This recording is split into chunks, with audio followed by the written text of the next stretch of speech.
అవునా కాదు చెప్పండి? నిజమే ప్రియులారా, నువ్వు నమ్మినట్లయితే, నువ్వు విశ్వసించినట్లయితే, దేవుడే నిజమైన దేవుడు తప్ప నాకు వేరొక ఆదరణ లేదు అని అనుకుంటే తప్పక దేవుడు నీకు ఈ క్రిస్మస్ ఒక ఉన్నతమైనటువంటి బహుమానాన్ని తీసుకొచ్చాడు. ఆయన పరలోకం నుంచి మన కొరకు ఆయన ఉన్నతమైనటువంటి అనేకమైనటువంటి ఆశీర్వాదాలు, అనేకమైనటువంటి వరాలు, అనేకమైనటువంటి కానుకలను ఆయన తీసుకొచ్చాడు. నీకు ఈరోజు నమ్మగలిగితే, విశ్వసించగలిగితే, దేవుడి గురించి నీవు ఆలోచించగలిగితే ఈరోజు ఒక గిఫ్ట్, మంచి గిఫ్ట్ నీకు ఇవ్వగలుగుతాడు దేవుడు. హల్లెలూయా. కాబట్టి పిల్లలు కొన్ని వచనాలు మనం చదువుదాం. చూడండి పిల్లలు, ఎబ్రీయులకు రాసిన పత్రిక 7వ అధ్యాయం 26వ వచనాన్ని చూద్దాం. చూడండి, ఎబ్రీయులకు రాసినటువంటి పత్రిక 7వ అధ్యాయం 26వ వచనాన్ని చదువుదాం. పవిత్రుడును నిర్దోషియు నిష్కలంకుడును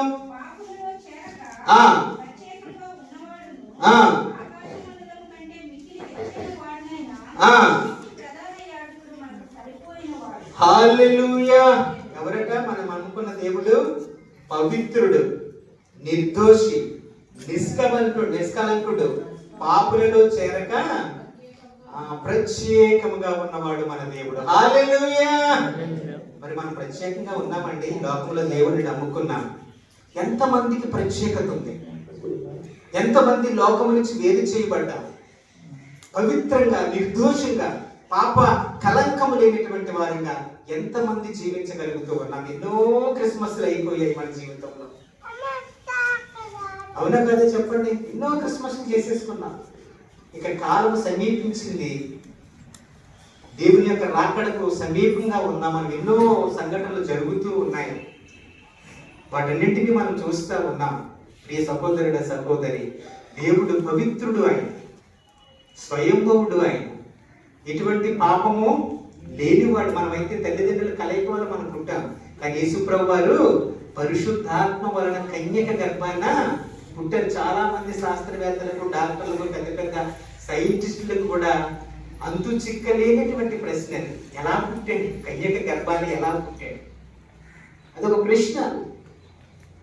లేదా దేవునికి అసాధ్యమైనటువంటిది ఏది కూడా లేదు. నమ్ముట నీ వలనైతే నమ్మువానికి సమస్తమును సాధ్యమే. హల్లెలూయా. నమ్మాలి నువ్వు. దేవా, నా కొరకు నువ్వు ప్రాణం పెట్టినటువంటి దేవుడవు. ఈ లోకానికి పరిశుద్ధుడిగా నువ్వు వచ్చావు ప్రభువా. ఎటువంటి పాపము, కల్మషము, నిర్దోషము లేనటువంటి దేవుడవు నీవు. హల్లెలూయా. అలా ఉండగలిగితే మనము ఈరోజు ప్రపంచాన్ని శాసించే వ్యక్తులుగా మనం ఉంటాం. ఆయన ఇష్టలైనటువంటి ప్రజలకు భూమి మీద సమాధానం కలుగుతుంది. ఎంత మంచి మాట ప్రియులారా. ఈరోజు సమాధానం లేనటువంటి వారు, భార్య భర్తల మధ్య, పిల్లల మధ్యలో, కుటుంబం మధ్యలో, సంఘం మధ్యలో, ఊరు మధ్యలో సమాధానం లేక ఎంతో మంది కొట్టుమిట్టాడుతూ ఉన్నారు. అవునా కాదు చెప్పండి? మనలో కూడా చాలా మందికి సమాధానం లేదు. భార్య అంటే భర్తకు పడదు, భర్త అంటే భార్యకు పడదు, తల్లిదండ్రులు అంటే పిల్లలకు పడదు, పక్కింటి వారితో సమాధానం ఉండదు. కానీ దేవునికి ఇష్టలుగా మనము జీవించగలిగితే దేవుడు పరలోకం నుంచి తీసుకొచ్చినటువంటి సమాధానము ఈరోజు ఆయన మనకు క్రిస్మస్ కానుక ఆయన అనుగ్రహించబోతూ ఉన్నాడు. హల్లెలూయా.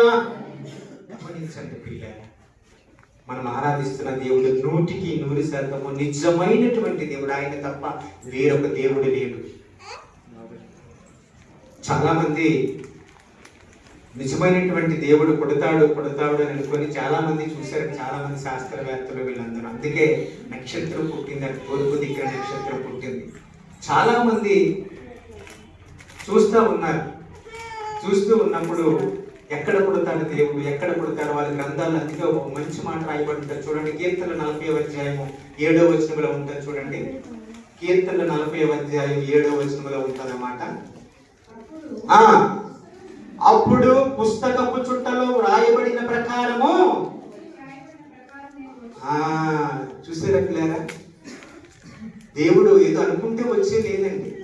ఒక ప్రణాళిక ప్రకారం, ధర్మశాస్త్రం ప్రకారము, వేదాల ప్రకారం ఆయన ఈ భూలోకానికి వచ్చారు. పుస్తకపు చుట్టలు అంటే ఏంటండి చెప్పాలి? తాళపత్ర గ్రంథాలండి. పూర్వం ఏముంటే మనకి ఏ పుస్తకాలు ఉండేవా? పుస్తకాలు ఉండేవి కావు. పూర్వం ఏం చేసేవారు? పేపర్ల మీదో లేదంటే ఒక ఇనుప రేకుల మీదో తాళపత్ర గ్రంథాలు రాసేవారు. ఆ తాళపత్ర గ్రంథాల్లో వ్రాయబడినటువంటి మాట ఈ మాట, పుస్తకపు చుట్టలో వ్రాయబడిన ప్రకారము నేను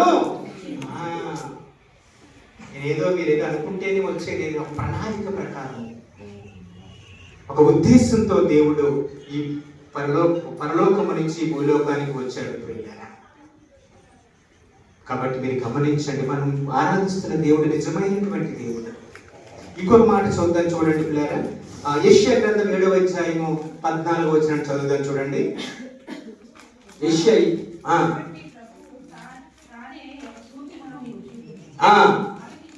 ఆలపించుడి, కన్యక గర్భవతి అయి కుమారుని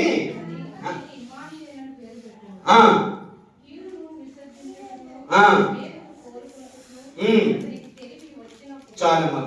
కాబట్టి ప్రభు తానే ఒక సూచన మీకు చూపును, ఆలపించుడి, కన్యక గర్భవతి అయి.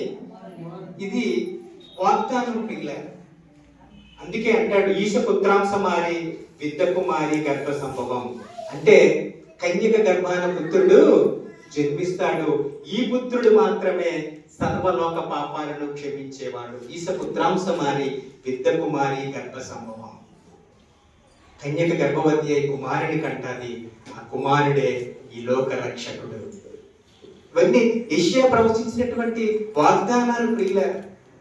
ఇవన్నీ కూడా మనం అనుకుంటే కాదు. ఇవి తాళపత్ర గ్రంథాలలో వేదాలలో ఏ మాటలైతే వ్రాయబడి ఉన్నవో ఆ మాట ప్రకారమే యేసు ప్రభు ఈ లోకానికి వచ్చాడు దేవుడుగా. ఇమ్మానుయేల్ అంటే దేవుడు.